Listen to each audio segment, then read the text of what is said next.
The Adventures of Pinocchio by C. Collodi. Translated by Carol della Chiesa. Chapter 1.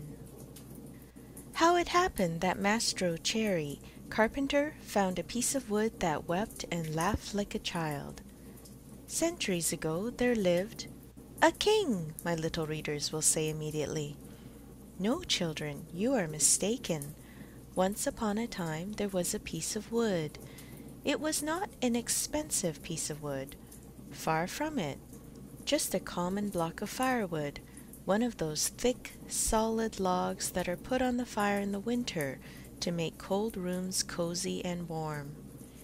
I do not know how this really happened, yet the fact remains that one fine day this piece of wood found itself in the shop of an old carpenter.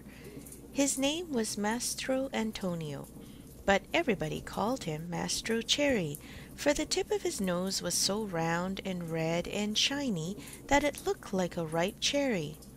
As soon as he saw that piece of wood, Mastro Cherry was filled with joy. Rubbing his hands together happily, he mumbled half to himself, "This has come in the nick of time. I shall use it to make the leg of a table."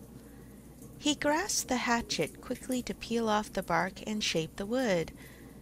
But as he was about to give it the first blow, he stood still with arm uplifted, for he had heard a wee little voice say in a beseeching tone, "Please be careful. Do not hit me so hard." With a look of surprise shone on Mastro Cherry's face, his funny face became funnier still.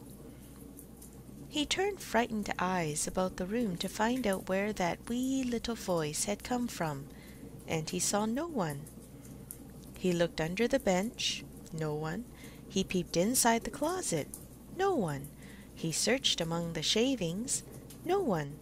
He opened the door to look up and down the street, and still no one.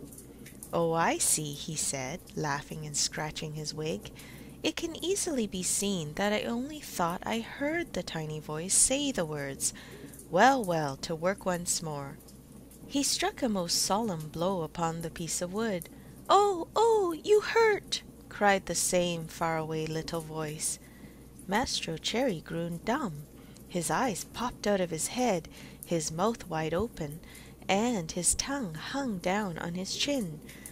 As soon as he regained the use of his senses, he said, trembling and stuttering from fright, "Where did that voice come from, when there is no one around? Might it be that this piece of wood has learned to weep and cry like a child? I can hardly believe it. Here it is, a piece of common firewood, good only to burn in the stove, the same as any other, yet might someone be hidden in it? If so, the worse for him. I'll fix him."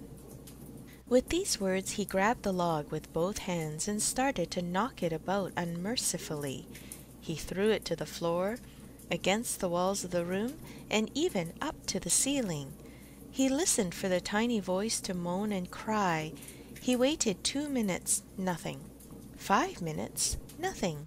10 minutes, nothing. "Oh, I see," he said, trying bravely to laugh and ruffling up his wig with his hand.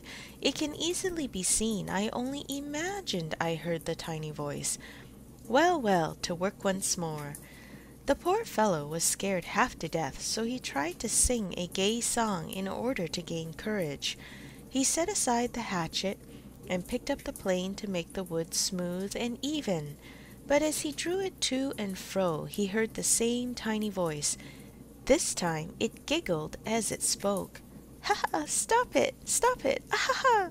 You tickle my stomach!" This time poor Mastro Cherry fell as if shot. When he opened his eyes, he found himself sitting on the floor. His face had changed. Fright had turned even the tip of his nose from red to deepest purple. End of chapter 1.